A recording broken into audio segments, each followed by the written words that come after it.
Você sabia que o Brad Pitt acredita fortemente que a sorte vem quando se anda só para frente? Se ele errar um caminho, por exemplo, ele não faz o retorno. Se esquecer algo em casa, não volta para buscar. O lema dele é sempre seguir a vida, em frente. Cameron Diaz não abre mão de um colar que diz ser o seu amuleto da sorte. Esse colar também é responsável por retardar o seu envelhecimento. Já imaginou ela perder o colar, né? Christian Bale contraria o senso comum, pois ele gosta de passar embaixo da escada ao invés de evitá-las. É uma escolha totalmente proposital. Ele acredita que assim vai obter mais sorte. Fátima Bernardes é apaixonada por sapatos, mas desde pequena evita deixá-los com a sola para cima, pois acredita que isso pode gerar consequências negativas em sua vida. Ela aprendeu que a mãe pode morrer caso contrarie a regra. Jennifer Aniston revelou ter uma superstição relacionada ao medo de avião. Ela faz uma espécie de ritual antes de entrar na aeronave para garantir que tudo vai ficar bem. Sempre entra literalmente com o pé direito nos seus voos, além de dar um tapinha no lado de fora do avião. Roberto Carlos prefere sempre se vestir nos tons de azul e branco, as suas cores favoritas, por acreditar que abrem caminhos, ao contrário do roxo que detesta. Ele também não usa preto e marrom. As cores precisam estar presentes, inclusive, nos fios do microfone que usa. Eu tenho certeza que você vai observar isso no próximo show. Mas não para por aí. Roberto Carlos sempre sai dos lugares pela mesma porta que entrou. Ele não gosta do número 13 e não assina documentos na lua minguante. Eu ouvi dizer que ele nunca dobra à esquerda, sempre para a direita, mesmo que tenha que fazer contornos enormes. Será? A lista de gente famosa com algum tipo de superstição é extensa. E você já percebeu que neste departamento eles são gente como a gente, cheios de mania e crenças. Quem aí nunca ficou preocupado quando o espelho quebrou? E correu aflito quando um parente abriu guarda-chuvas dentro de casa? Ou quebrou um prato? Ou um gato preto cruzou a estrada? Meu nome é Marco Lewis. Sejam bem-vindos ao canal. Os avisos estão na tela. Então, eu convido você a deixar um comentário dizendo quais as superstições que tem ou conhece. Quem sabe possamos descobrir situações e fazer um novo conteúdo sobre isso no futuro. A verdade é que para alguns de nós, quando acontece algo como quebrar um prato, copo, espelho, é indício de catástrofe se aproximando. Seriam sinais do apocalipse? Brincadeiras à parte, superstição é coisa séria. Ela pode ser definida como uma crença sem base na razão ou no conhecimento, ou seja, na ciência, e que leva a criar falsas noções, a temer coisas inócuas e sem fundamento e depositar confiança em coisas, digamos, absurdas. Ela também sugere que os eventos são presságios e sinais originados por acontecimentos anteriores, às vezes consideradas simples coincidências. O problema é quando não acreditamos em coincidências. Talvez um estado de insegurança pessoal leve o indivíduo a acreditar em determinados eventos de uma forma reflexa, para evitar a sensação de falta de controle ou o medo pelo desconhecido ou novo. Isso significa que transferimos os resultados para um evento ou situação, justificando-os no caso de insucesso.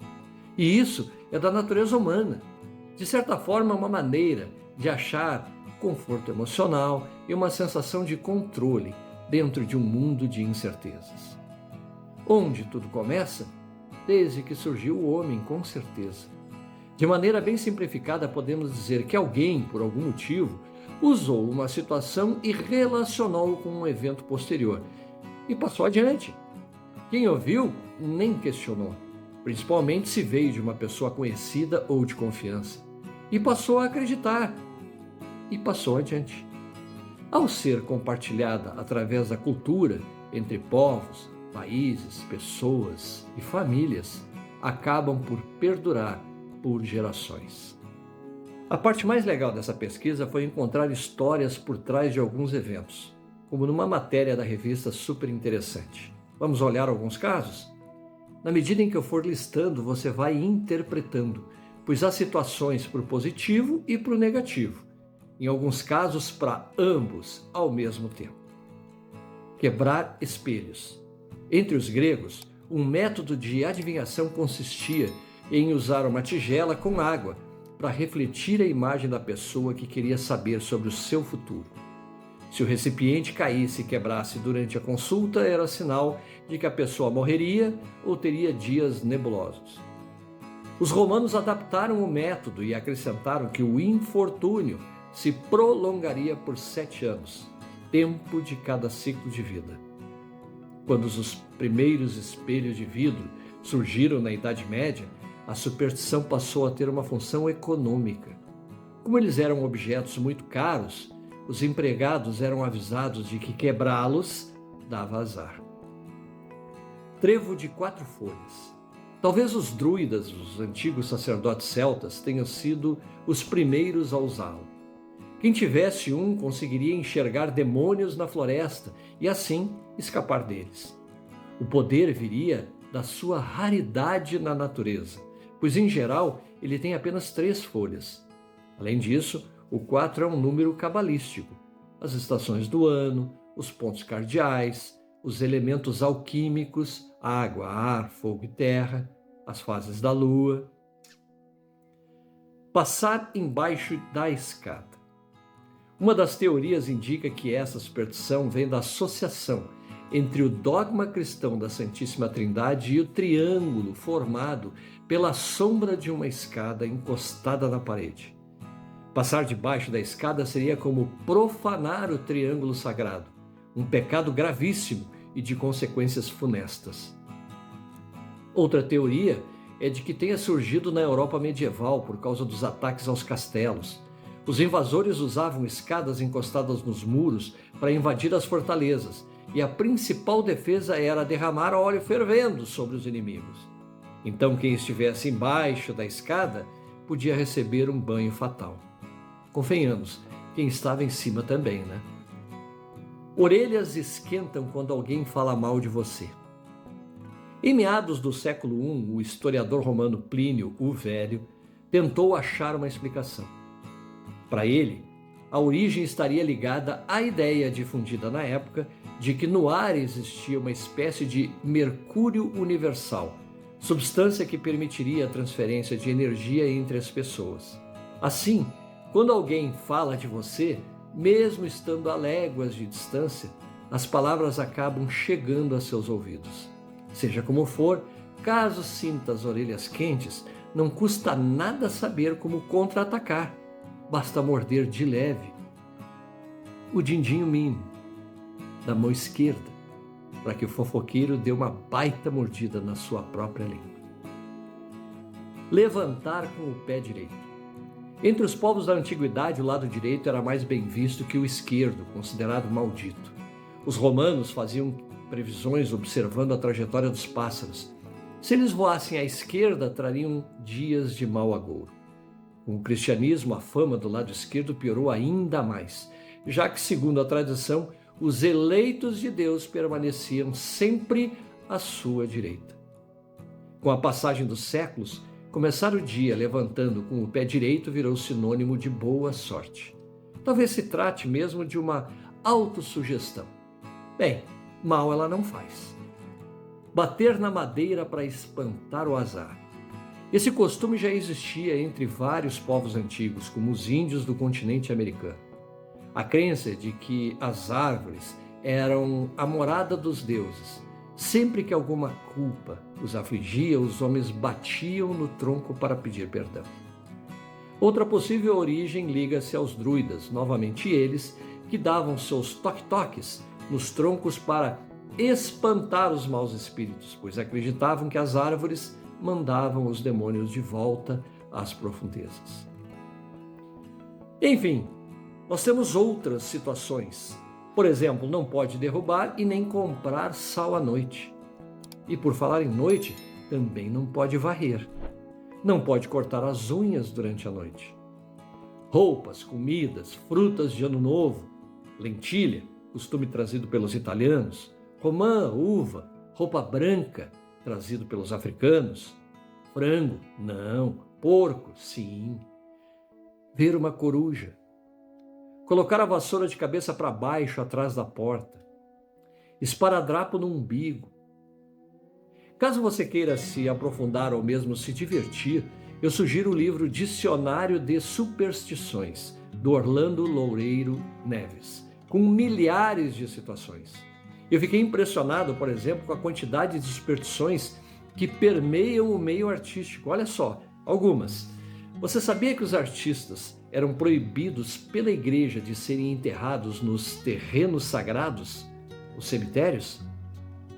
E que os atores evitam vestir amarelo quando entram em teatros? Esta é a cor que Molière vestia quando morreu em atuação. Artistas não podem assobiar ou cantar antes de entrar em cena.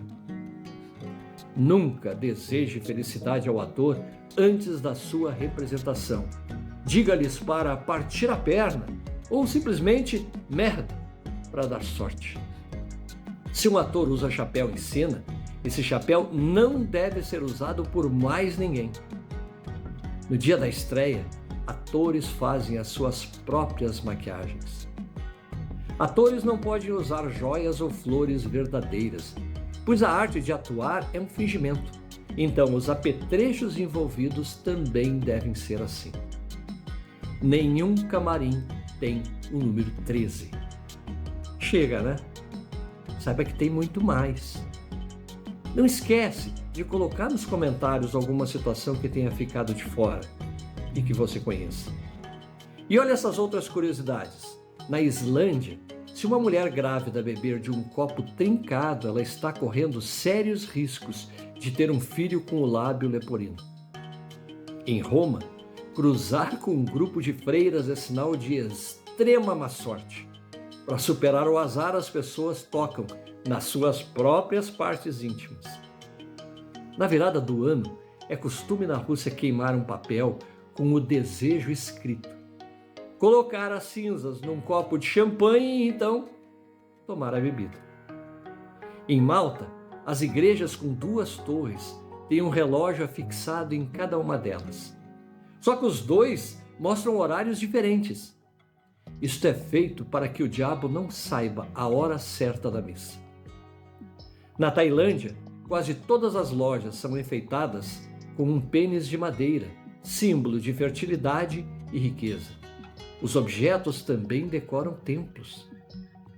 Para ter namorado no Japão, as moças escrevem o nome do sujeito no braço esquerdo e cobrem com um pedaço de esparadrapo por 3 dias. Após uma semana, o cidadão estaria caído de amores pela garota. Enfim, a superstição parece ser muito útil quando não temos controle sobre algo que realmente queremos que aconteça. Esse processo ocorre em situações que envolvem algo muito importante, como o nascimento de um filho, um casamento, uma entrevista de emprego ou uma viagem importante. A superstição está intimamente ligada aos rituais. É comum ver jogadores de futebol e atletas em geral realizando determinados movimentos antes de iniciar um evento. Há também torcedores que só assistem aos jogos do seu time se usarem determinadas roupas, as mesmas roupas, e algumas não pode nem lavar. A necessidade de controle vem de outra característica típica do ser humano, o medo do desconhecido. A superstição é uma maneira de garantir, de certa forma, que algo vai acontecer do jeito que queremos. Por exemplo, soprar canela em pó no primeiro dia de cada mês, na frente de casa, é regenerar energias. Colocar uma nota de dinheiro no dia 29 embaixo do prato de nhoque é legal, né? Bem, ao menos pode ser divertido. A superstição ela não é prerrogativa dos indecisos, dos inseguros e dos impacientes. Uma pessoa com boa saúde, boas amizades e um trabalho gratificante também pode esperar ter uma vida próspera ou ainda mais próspera. As crenças são em grande parte responsáveis por alcançar o que se deseja. Por isso, precisamos ter cuidado com as crenças que escolhemos. O ser humano permanece longe de observar esses fenômenos sob o olhar espiritual e busca manter seu equilíbrio emocional e o conforto moral em crenças e superstições como forma de regular ou equilibrar o seu caos mental individual. Recorre às superstições, por mais absurdas que pareçam, para explicar a complexidade dos fenômenos e do mundo em geral. A sugestão, então, é focar a mente na ideia de que tudo correrá bem, mantendo-se em pensamentos positivos, mesmo diante das dificuldades comuns da vida humana. Pelo menos tentar, ser resiliente. Na Galícia, costumava-se dizer: eu não creio nas meigas, mas habelas ainas. Desculpa aí se a pronúncia está incorreta, Isso acabou se transformando no não creio em burras, pero que las hay. Ou seja, aquele famoso eu não acredito em bruxas, mas que elas existem. Pensem nisso. Meu nome é Marco Lewis, eu deixo aqui a minha gratidão pela sua companhia e convido-os ao nosso próximo encontro na próxima semana. Um beijo no coração de todos.